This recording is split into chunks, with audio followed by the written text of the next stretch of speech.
Well, it looks like we're streaming live to you once again. Hey, I'm Dr. Jerry Cartsinell, a board certified pediatrician working in the field of autism for over 20 years now, pediatrics over 30 years. And one of the biggest problems that we have in our group of children these days is the whole idea of detoxification, getting the junk out of them.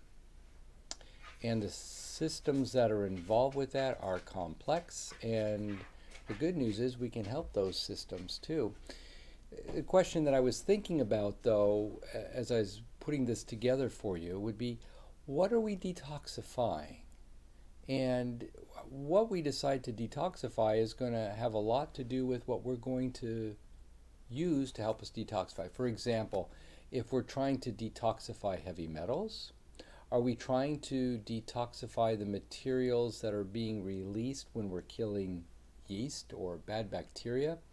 Are we detoxifying pesticides? Are we going to try and detoxify environmental off-gassing from furniture, cars, carpets, paints? What are we detoxifying? And there's some general principles that we can do, and then we can drill down into specifics.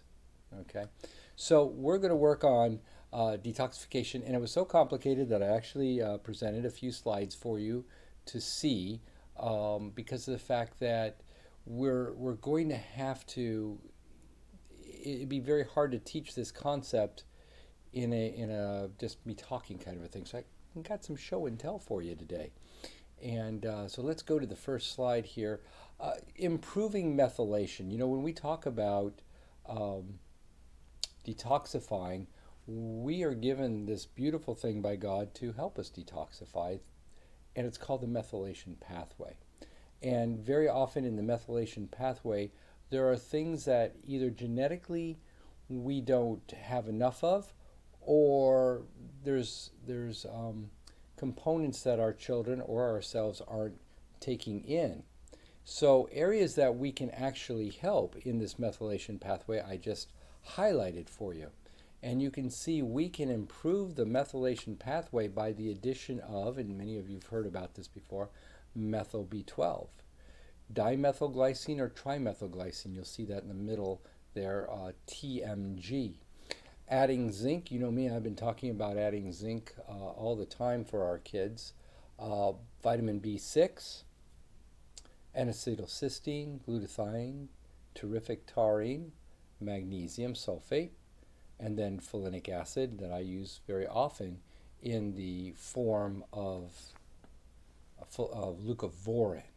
So that is the pathway. Now, we get some genes from our mom and we get some genes from our dad, and that determines how well we run this methylation pathway. Full strength, three-quarter strength, half strength, okay? Usually, as I always say, the bad genes come from the father's side of the family. Not necessarily true, but you know, we have to be mindful. And what I find that when this methylation pathway isn't working well, the family history can be a big clue. Alcoholism, depression, bipolar, schizophrenia, suicide, attention deficit disorder, autism. Okay, so those are when I hear that the maternal grandfather was or is an alcoholic, or schizophrenia, bipolar, and uncles or whatever, then it's kind of a clue to me that this methylation pathway can be improved upon.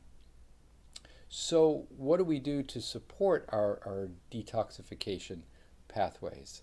Well, we can do several things to support our detoxification pathway. We can give them supplements that enhance the formation of glutathione, which we just spoke about. We can give them N-acetylcysteine. We can give them methyl B12. We can give them vitamin C. We can give them the folinic acid, 5-methyl tetrahydrofolate, or what I use is leucovorin, NADH. These are all wonderful things that can help us to support that detoxification pathway. The, the next things that we can do are what we call phase 2 and phase 1 enhancers. probably a little more complicated than we need to go into today, albeit that we know that we can give them glycine, glutamine, and there's that terrific taurine again. And the phase one enhancers are antioxidants like vitamin C and quercetin. So what I like to do is to, when I think about, we're going to just in general work on the detoxification pathways of a particular child, I'm going to ensure that they have an adequate intake of minerals and vitamins, antioxidants, the omega oils. The vitamins that I like are vitamin C, A, E, D, and CoQ10, carnitine. And then you can get in some natural things like goji or noni. I make sure that our minerals are being given to the children, zinc, selenium, and calcium. Of course, we want to give them cysteine so they can make the glutathione. And I treat with the cofactors, like we talked about, the B12, the folate, the B6. And we need to get the gut dysbiosis under control. We've talked about gut dysbiosis. That's bad bugs behaving badly in the bowels. Okay. We need to make sure that they're moving their bowels because a lot of toxins are stored in our sewer system ready to be eliminated, and our kids don't. This week has been constipation week. I mean, every kid I've been seeing, it's like we're really working hard to try to get the child to move their bowels. We need to try to establish a regular stooling pattern for these kids. We need to work on a healthy diet, and we've talked about that: gluten-free, dairy-free, very little, if any, processed foods. Because all of these things aren't natural, and we put them in our body, and our body's working on trying to figure out what it's going to do with these processed foods too. Sometimes I have to give the kids enzymes to break it down. Sometimes I have to give them probiotics to break them down. We can look at sauna therapy for these kids because they do sweat out toxins, and there's some interesting studies that have shown that you can improve thyroid function, you can improve balance, you can improve health-related issues just with sauna therapy. So there is something to it. My problem is a lot of the kids, if not most of the kids on the autism spectrum, they don't like heat. My Josh did not like heat. We got the sauna, but man, putting him in there was brutal, and he didn't sweat. I'm pouring sweat, 118 degrees in there, and he won't sweat. I'm just raising his core temperature, making him upset. So we gotta be careful with that. If you're thinking about sauna therapy, you probably want to try it out first to make sure that your child will do it, will sweat, and then it might be a go for y'all. Okay, so again, when I think about the foundation, the building blocks, we're going to build it on the right diet, the gluten-free, dairy-free diet, super clean. We're trying to take the poisons out of their system. I don't want fast food to poison them. We got to get the bowels moving. Exercise. I can't tell you how many kids, it's probably almost 100% of them, when they've had a day of walking, a day of swimming, a day of working out in some form, they're much easier. Okay, they're sweating. I think that's been very, very helpful for a lot of our kids.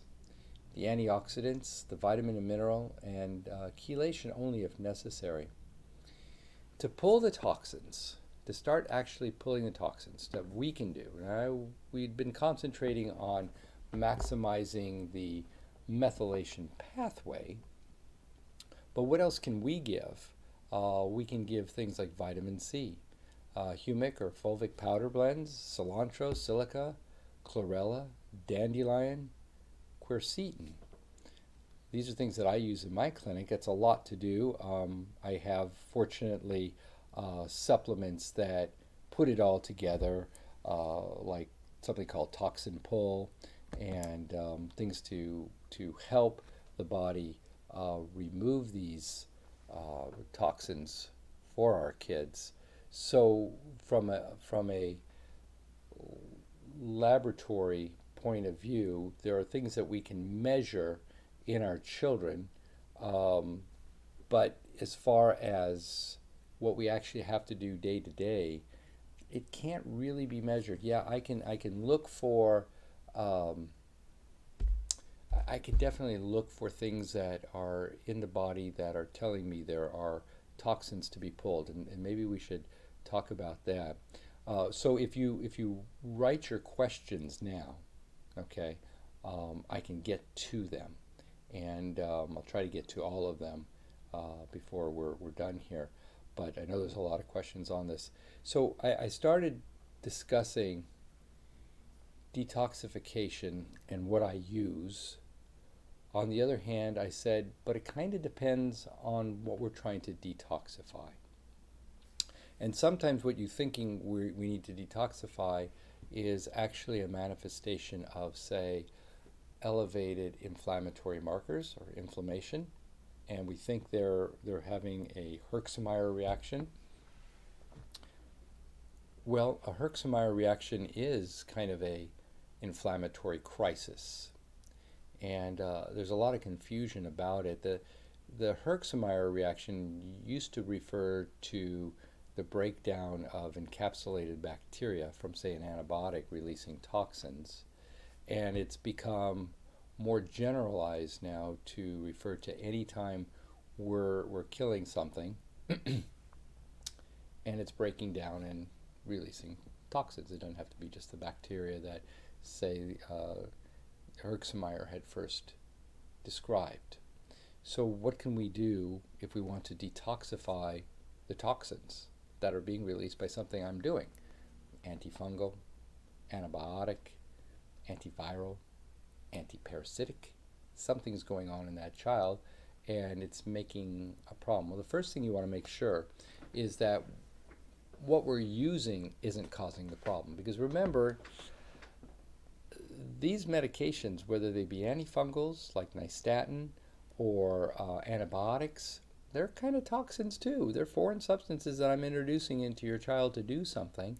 And hopefully it's just doing what I'm asking it to do, killing yeast or killing the bad bacteria, but it's not causing other problems. But they can in a particular child, okay? Just like a cup of coffee can cause someone to have heart arrhythmias. Things can happen. Anything has risks and benefits. So when I have a child who is toxic with something, I'm going to work really hard to figure out, is it something I'm doing or is it something that's going on within the body? And I have to give charcoal or bentonite clay. Slow down what I'm doing. In other words, I'm giving a teaspoon 3 times a day and the kid's having problems.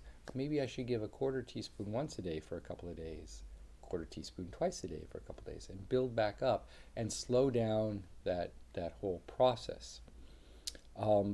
We talk about cytokines being a problem.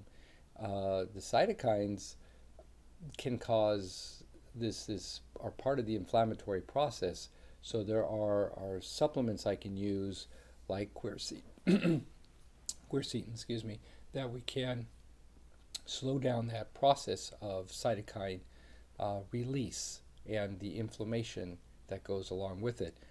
Sometimes I'll use a product like something called Cytoquel, and that's got a lot of healthy things in there like curcumin, resveratrol, black tea extract, N-acetylcysteine. These are things that I can use to help mitigate that cytokine release. Okay. Another thing that we can use to help our kids with this inflammatory reaction is Motrin. Motrin is very effective in helping with cytokine release. And let me just have David come here and load up the questions for me. He didn't get the cue, obviously, so I will text him and then he can come so I can get the questions for us. But anyway, anti-inflammatories, antihistamines can also be helpful in our issues with our kids who are trying to detox. There you go. That's David. Hello, everyone. You have to cook something for us sometime. Oh, well, I think we have opportunities coming up, probably. Okay, good. How about next week? What happened here? We get shut down? No, I'm done with Oh, that. oh, you're done with that. I Oh, want my Facebook. oh, you want Facebook? He wants questions. Oh, Didn't you hear me say I want Facebook questions? no, I didn't. Hadn't gotten there yet. He's probably taking care of patients again. What is wrong with this guy? All right, so getting back to working out our issues with detoxification with our kids, very important to know what we're detoxifying. Is it too much stool? You know, stool is full of toxins. Is it the yeast? Is it the bacteria? Or what about when we get into chelation? There's a lot to detoxify there, and there's a lot of problems that go along with that. That is in a whole nutshell there. I've got questions. Well, let's make sure you say hi to people too. What's that now? Make sure to say hi to people. Hi, people. All right, so let me say hi to everybody. We got Jamie is in. Hey, Jamie, and Pina and Annie and Janine, and of course we've got questions here, right? Christy, Annie. All right, so let's start taking care of some of these questions because I can go on and on. I was just about to go into chelation and detox of that, and saved by the questions because that probably is a whole topic in itself. The whole idea about chelation. So what we have, can binders make children's urine smell very badly? Anything that we do has a potential for side effects. So my question would be, well, let's stop the binders, see what the urine smells like. Let's start the binders back up and see what the urine smells like. And the answer is, in this particular case, yeah. Now, the real question, though, is that bad? If I'm smelling bad, I'd have to figure out what we're binding, maybe. Okay, so for example, when I use charcoal for stool, you shouldn't really smell anything. If we're using zeolite, we probably shouldn't have anything there too. But some of these binders do have a smell of themselves, and sometimes they smell when they're pulling something out, so it might be a good thing. Christy writes, hello, what's the best way to treat high aluminum and high tin in the hair test of a 13-year-old? That's a good question. Christy, I don't know what we're treating. I'll tell you why. Trick question. This comes back from a study done by Dr. Holmes in 2000. And what she did is she took the hair of neurotypical kids and the hair of kids on the autism spectrum and sent them to the laboratory. The laboratory calls up and says, hey, one of these groups has a statistical greater amount of toxic metals in the hair. Which group do you think it belonged to? The neurotypical kids or the kids on the autism spectrum? It was the neurotypical kids. Why? Because they're getting it out. We're all exposed to heavy metals every day. Problem is when we accumulate them. So the kids who have a functional operating system to remove toxic materials from their body, in this case the hair, it's coming out. Aluminum in, aluminum out. Okay. Now, what about the kids on the autism spectrum? I got two choices here. A, they have nothing coming out. So I'm led to two conclusions. Either A, another A, they have nothing to chelate, they have nothing to get out of their system, like aluminum, or B, they do, they can't. So I'm stuck with that. So I don't know now with your child if the high levels in the hair mean anything. Now, the actual studies that looked at hair analysis for heavy metals were actually done in Japan, and they were done on pubic hair because it wasn't exposed to the environment. So we can get a lot of environmental stuff too. So I don't know what we're seeing. So I would probably do some blood testing, what's called an RBC elements for toxic metals, and see what's actually accumulating in the blood before we start throwing things at them, okay? But there are some natural ways to detoxify aluminum. There are some natural ways to detoxify a lot of metals, but sometimes we have to bring in the big guns, okay? All right, so let's see here. We talked about that. Do Do you believe in drainage before detox? Opening pathways. Well, we talked a little bit about the foundation. Now, if you're talking about lymphatic drainage, I don't know what you're talking about here, Janine, but anytime that we can resuscitate, restore normal function, that's my problem here. People talk about, well, let's open up the drainage. And let's just talk about lymphatic drainage. What evidence do you have that the lymphatic drainage is blocked? Well, I went to, the acupuncturist and they said, okay, then let the acupuncturist do something. The issue here that I have as an MD is you have to show me what do you mean by blocked something. Okay, level, anything. And then what does an unblocked something look like in a 3 or 4-year-old? They come out with products that say, oh, this cleans the liver. Great. What does a dirty liver look like so I can measure it? Well, we just know it's dirty. How do you know this 2.5-year-old has a dirty liver? Well, when you take this, they get much better. I don't know if you're doing anything to the liver. I can't measure something before, and I can't measure something after. So I have to be careful with that.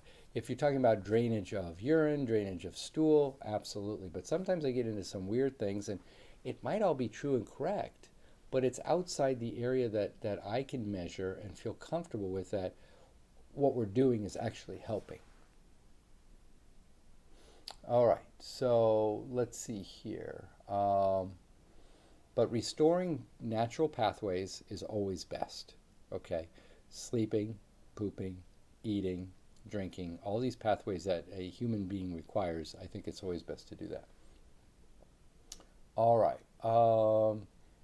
And he says, my son is not yet diagnosed with autism. He is 3, but but he's having a little symptoms like hyperactivity, speech delay.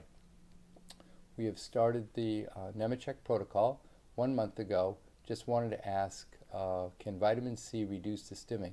He fidgets, and then it says see more, a lot. Okay, so that's great. I know nothing about your diet. Gluten-free, dairy-free, low sugar. I know nothing about yeast. I know nothing about stooling. I know nothing about sleeping. It's the whole total body picture when we look at these kids, because what you're talking about with stimming or not speaking or whatever, we're the sum total of all of our parts. In fact, we're more than the sum total of all of our parts, right? Because we're only about $8 worth of salt when you boil it all down. So we are magnificently designed humans with the capacity to remember and speak and everything, all biologically in cells. If you ever wondered how your brain stores information. So when you talk about stimming or dysfunction, there's the whole picture I have to look at before I can tell you, oh, you need more vitamin C. Generally, just for your answer, vitamin C doesn't seem to stop stimming. It's a great antioxidant, but I wouldn't be saying, here's Dr. Jerry's recipe for stimming, take 500 milligrams of vitamin C and the stimming will stop. That's probably not going to happen. My guy chews on plastic straws and lids off of plastic water bottles. Probably not a good idea.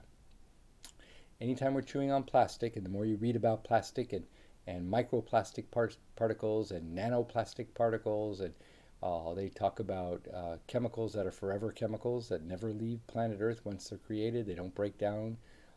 There's some scary stuff about chemicals and in the plastic water bottles and everything.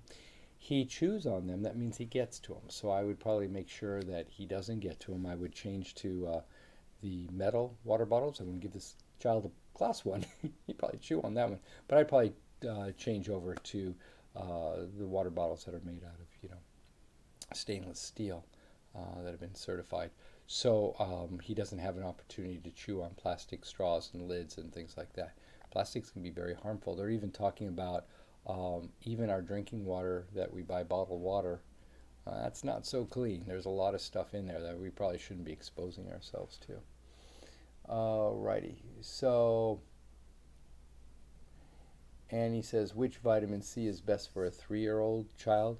I like the vitamin C's that are 1-to-1 or a 2-to-1 ratio of vitamin C to bioflavonoids. and they'll say they're together on the label, and in a 1-to-1 or a 2-to-1, 2 vitamin C to 1 bioflavonoid, and you'll see that on the bottle. And they can be in the powder form, and you can open them up, or they can be in a liquid. But I think those are the best types of vitamin C. It depends on what you can get.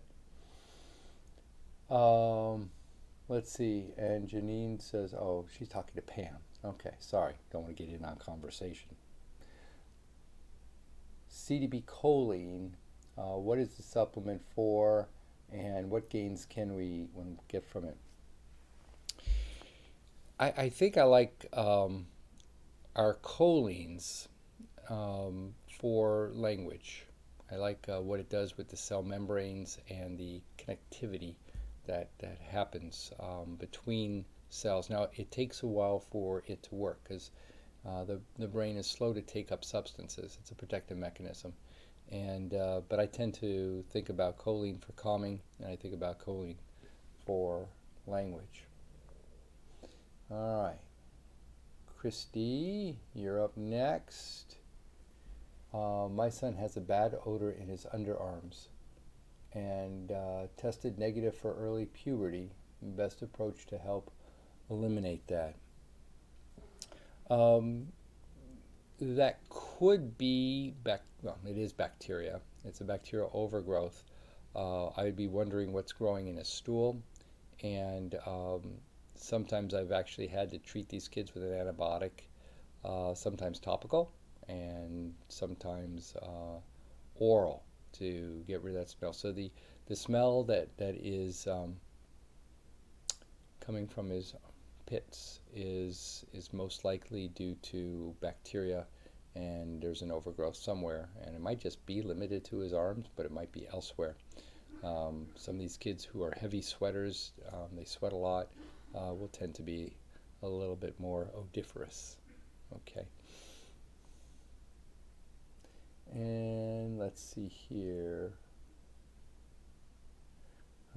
Pina asks, Dr. Jerry, what are the main signs of possible sleep apnea? And would going to an ENT, second one there, going to an ENT and getting an x-ray of the adenoids help determine if the child is sleeping well? So when I have a child who's not breathing properly, you first want to rule out airway obstruction of one sort or another. So my children with very thick necks, these are my children who are very heavy, that will compromise the airway when they relax. Children can have problems with their soft palate. The ENT will see that, or the uvula. Obviously, tonsils and adenoids can play a role. If it's seasonal, then we can also think about allergic reactions that are happening in the adenoids and the tonsils. Um, the sleep apnea, these children tend to be snorers. They tend to make a lot of noise when they're sleeping. The ENT will probably, if concerned enough, refer you, if possible, because some of our kids can't do this, but to a sleep study, and where they actually have the child sleep in a lab, and they measure the EKG, the heart rate, and oxygen saturations through the night, and the respiratory rate to see if there really are respiratory pauses or apnea, and that has to be figured out. In fact, poor sleep due to obstruction is a major cause of attention deficit disorder. The child sleeps through the night but doesn't sleep well and doesn't oxygenate well, and then they got problems with focus and concentration the next day. So that's when I'm thinking of a child with ADD, I'm always going to be asking, so tell me about sleep. Do we hear a noisy sleeper? Does it sound like a freight train? That's a good question. Alrighty. Boy, a lot of questions today. Let's see. What works best for ammonia? I like a couple of things. I use a product called lactulose, and I use ornithine, and those can decrease ammonia levels. But my question is, what's causing the ammonia? And is that a mitochondrial defect? Is it a seizure medication? But usually, when you think of elevated ammonia levels, there's a problem, and you got to get that figured out. Okay. Anna asks, can a kid be completely detoxed from aluminum and or mercury? Tough question. And yes, no. Yes, in that there's a new product coming out in Europe that I was working with back in the early 2000s from Emeramed, emeramed.com, E-M-E-R-A med.com, that it's in clinical 3 trials that appears to be as safe as like vitamin C, but crosses the blood-brain barrier and pulls mercury out.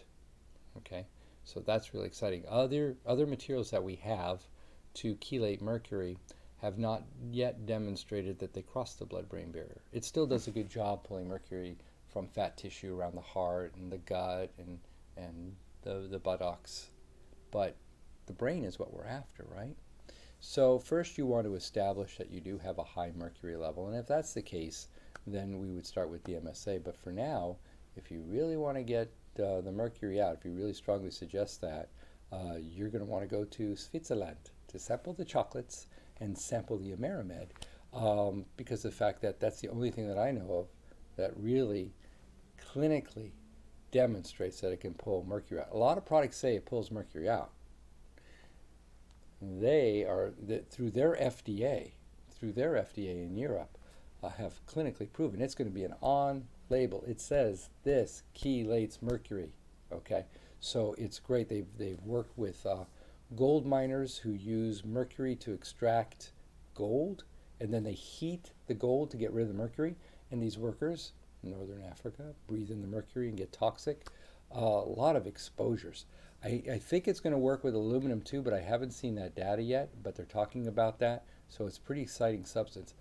Very, very safe. When it was used in the past, it helped with language, focus, concentration. It was amazing. But remember, back then I was dealing with children who had received a lot of thimerosal in their vaccines.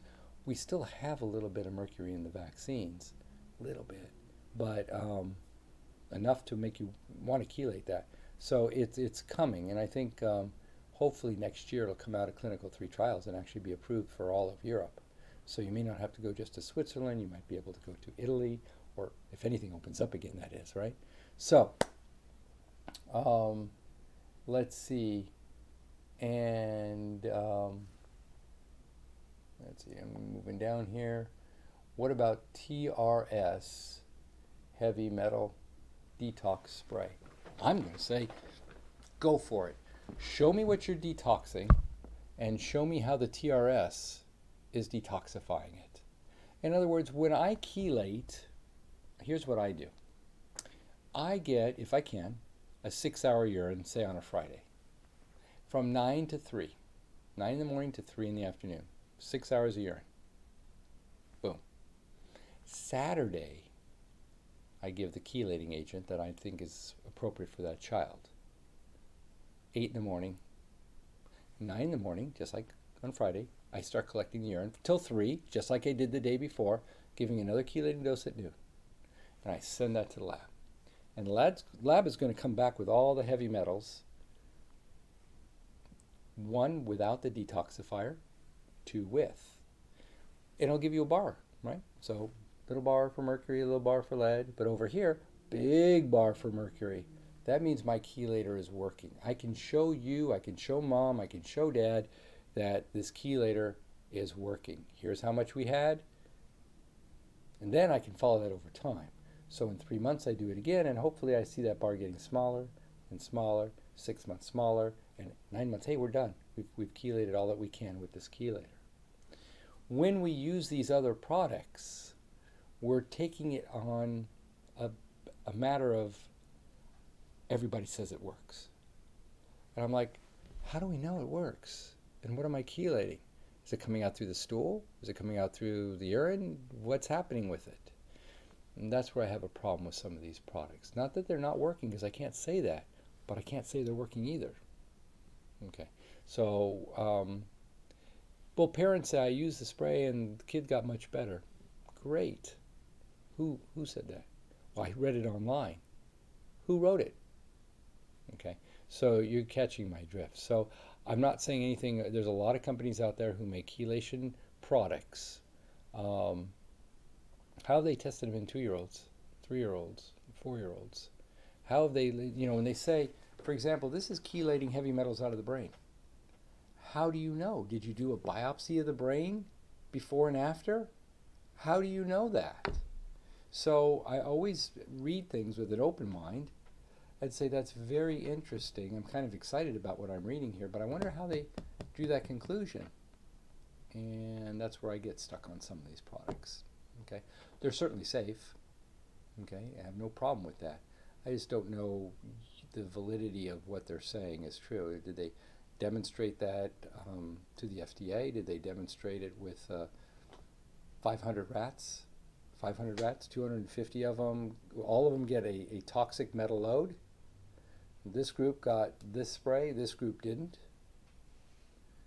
Then at necropsy, where they all die, they measure the heavy metals in those rats that got the toxic metal and the spray versus those rats who got the toxic metal and no spray. I mean, these are how we do things in medicine. It's what we had to do, like say, with the Amerimed to prove that it is doing something. Now, obviously, you can't do that on human beings, sort of. We can figure out how much heavy metals they've gotten and extract it. So it's a little more complicated than that, but that's a very good question. So the main thing I want to teach all of you is when you read things on the internet, always ask, I wonder how you know that. What tests have you done to show before and after? And I don't need a double-blind placebo control with a crossover, but just show me something in the patient population that I want to treat. Don't show me something that goes with 60-year-olds and expect a 2-year-old to follow along. As a pediatrician, I'm very careful with what we give our babies, okay? Because there are no takebacks. And we don't want to waste time, and we don't want to waste the parents' money. All right. Claudia says, how can we get rid of parasites in the gut? It depends on what parasite we got, right? There's a lot of very good anti-parasitic medications and supplements. What I do here is I do some parasite testing. Not always perfect, right? You can do parasite testing and come up with a big fat 0, and then you have to treat what we call empirically. Let's just see if they get better with when you pick a anti-parasitic medication. You can use wormwood, you can use neem, you can use a lot of natural things, but I first like to, again, have something that shows me we do have a parasitic problem, okay, and symptoms that seem to go along with it. And so we're very, very good at looking for that here. Where I have a problem is I don't know if our labs are very, very good at detecting them. So, I was reading earlier this week, funny you should ask, it takes 3 samples to get about 86% sensitivity. In other words, one sample, you need 3 days, 3 different samples to get your when it says there's nothing there, it's pretty sure there's nothing there after 3 samples. But I think there's a lot more parasites out there than we know what to test for. So just because it didn't come up positive on the test, we may not have ever discovered this parasite that's causing a problem in your child. So we can work on, the idea of starving them. You don't give them a bunch of sugar and processed carbohydrates, right? We talk about the diet. We talk about giving the body's immune system the supplements it needs so it's more vigilante against parasites and how we normally eradicate them. When you think about it, say someone like me, when I was 5 years old, how many times do you think they checked my stool for parasites? How many times do you think they checked my stool for fungus? I mean, it just didn't happen because we didn't have those problems. Not that we didn't have we had those problems and nobody knew what to look for. we were just healthy. We didn't have all the issues our babies are having right now with overgrowth of this or that. So for me, I like to, again, like I said earlier, I like to see what I'm treating, okay, and then look at the differences between the medications versus the natural things, and then make a treatment plan and go to work with that. But there's a lot of different ways you can work with parasites, and sometimes it's a marriage of two. You're using natural things, and you're using a short course of Alinea or mebendazole or one of these medications that eradicates parasites. Good question. Let's see here. What do we got? Anything else on? Okay, we got speech. I know you endorse Ion Cleanse. Well, not really endorsement. I just say that I like using it. I found it to be very effective and helpful in my patient population. Um, so I'm not really endorsing it. Okay, unless that's my new red Ferrari out there. Nope, not. So I didn't endorse the product.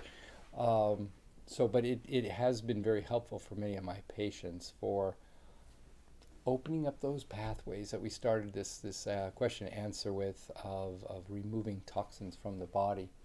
What evidence do you feel necessary to justify getting one to try? If no behavior issues, could it bring speech? Well, first of all, the thing that I can say about Ion Cleanse, it's an expensive unit. I think it's $2,000. But after 30 days, if you haven't gotten $2,000 worth of improvement, they give you your money back. You just send it back to them. I keep telling you it should be double your money back, but they won't do that. But they will give you your money back. Okay, so they tell me that they only have a 5% return rate. That means out of every 100 units they sell, only 5 come back. Can you imagine what kind of improvements your child would have for you to say that was worth $2,000? It'd have to be huge. So I think then, in this particular case, since we can't really, like I keep saying, I like to test stuff, I like to show you what I'm doing. This is an area, electromagnetic kind of stuff. It's kind of a little hard for me to grasp, but like I said, I got an open mind. What I would recommend then is if you feel that you and who you're working with feels that there is a toxic buildup in your baby's body, to get the Ion Cleanse. But make sure you send it back within 30 days if you're not getting your money's worth. Like I said, what kind of improvements would you have to say, I'd have spent $3,000 for this. My kid is like amazing now. It's got to be really good. And the company says, and I trust these guys because they're very honest guys. You know, I've seen them when we used to have meetings and conferences. Really great group of guys, and they really have a heart for our kids, or they wouldn't be offering a money back guarantee after a month. Okay, so they're telling you you're going to see some really good stuff within a month, or we're going to give your money back. So I would give that a try. Other companies don't do that, and they don't have the same kind of equipment. So that's why I say, if I was going to go down that route, that's the company I would recommend, not endorse, but recommend. Okay. Boy, it just keeps coming in here. Claudia says zeolite is okay. Is zeolite good for detox? Again, it's a great binder. I have no problem with using it for detoxing. But sometimes when they talk about heavy metal chelation, I have a little issue with that. But zeolite is a great binder for detox. So yeah, I'll give that a thumbs up. And do you think the diet is enough for fixing the gut? No, no, no, no, no. Diet is just the first step. And it depends on what's damaged in the gut. If the gut is full of yeast, if the gut is full of bad bacteria, if the gut is full of parasites, then you definitely have to do more to it than just the diet. So the diet is step one. Making sure the bowels are moving is step two, or step one. They're kind of all step one, right? You can't do it all because they ultimately impact the child's sleep and the child's happiness behavior and all that. So we got to get that figured out. But it's a part of, but not all of. Now, with that said, in 30 years of working with these kids, have I had some kids who go on the gluten-free, dairy-free diet and they're cured from autism? Yeah, that's it. It's kind of like they won the lotto of autism. They did one or two things and the kid's fine. I wish it was that way all the time. Okay, but it's not. That's more of the rare gem that you get. And I love when it happens, but it doesn't happen very often. In fact, I can't think of the last. Well, probably because everybody knows about gluten-free, dairy-free now. They'd never come see me because they went gluten-free, dairy-free because they heard from somebody or read from something that you should be gluten-free, and so I don't see that anymore. Back in the old days, they didn't know about gluten-free, dairy-free. Remember, the internet was just emerging. And so I would tell them about gluten-free, dairy-free, and they said, well, we don't need to see you anymore. It's like, well, send me pictures. Okay, so are there any concerns or negative side effects from the ion cleanse? Yeah, there is. There is. Sometimes they can detox or Herxheimer or something. They're just irritable and cranky. Um, Most of the kids love it. They can't wait to put their feet in it. And again, if they're doing something like Herxheimer, then I might have to add some charcoal or taurine or something to calm them down while I'm doing it. But yeah, I've seen some side effects where they get more agitated. Sometimes we have to slow it down instead of doing for the little kids 20 minutes, 2 days on, 1 day off. I'll have to do 10 minutes, 2 days on, 2 days off. Again, slowing it down always seems to help because everybody's so darn different. And I don't have, if you come and see me at my office, I don't have a protocol where I just check boxes like a rubber stamp.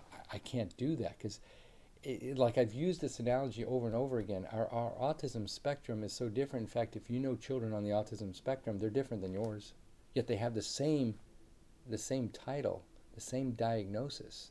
And I use the analogy of a cough. I can have four children in the front office coughing, and you can diagnose cough, I can, but they're all coughing for different reasons, but we call them all cough. We call them all autism. But this one's coughing because they have asthma. I need to give them a puffer. Now, when I give Dr. Jerry's magic asthma puffer to that mom and the kid stops coughing, she writes on the internet, Dr. Jerry's asthma puffer works great, so if your kid has a cough, you need to use this. So she's extrapolating the success from one child to a whole population. Then three people buy it and it doesn't work. Well, their cough is not due to asthma. Their cough might be due to allergies, or they got a cold, or COVID-19. But the puffer isn't going to work on them. The same thing with our kids on the autism spectrum. Each one is a cornucopia of stuff. Some of the kids don't have gluten dairy allergies, and they can have a regular diet. Some of the kids have diarrhea. They don't have constipation. So the kids sleep great. Some kids are potty trained. Some kids, they're 8 years old and they're not potty trained. I have some teens that are not potty trained. So it's so different for each one. Okay, let's see here. What time is it? Wow, this has been a long session, guys. One more question, okay? From Claudia. Hi, Claudia. Uh, Greens juices in the morning will help for detox. Um, I think anything nutritious that builds our methylation pathway, that gets our body going. Remember, what you eat is broken down to its constituent basics. So fats are broken down to fatty acids. Proteins are broken down to amino acids. Starches are broken down to their sugars, and then they're absorbed in little microvilli in the intestines, and then they're put into the bloodstream as individual units. So they don't really do anything after they've been broken down. Okay, some of them can be absorbed whole, but generally not. So the more nutritious your diet, obviously you're going to be able to suck out toxins that are in the gut. Okay, like charcoal, put it in the mouth, comes out the bottom, but it's like a sponge and just sucks out toxins. So these things are all healthy and good. All right, guys, it's late. If I didn't get to any of your questions here, David will copy them and he'll put them on a sheet for me to go to next week. Alrighty. Next week I won't be here, and maybe David will have a treat that he will be baking for you, but I'll be here the following week. Okay. So anyway, between now and then, guys, thanks for sticking in for so long. I had no idea that I talked for 50 minutes, but this is a passion of mine. I could talk all day. So have a great week. Digest the material, no pun intended, and Just love your kids where they're at. Okay, we'll get them better. And it's been so good to be with you and see you today. And you guys take care. Bye bye now.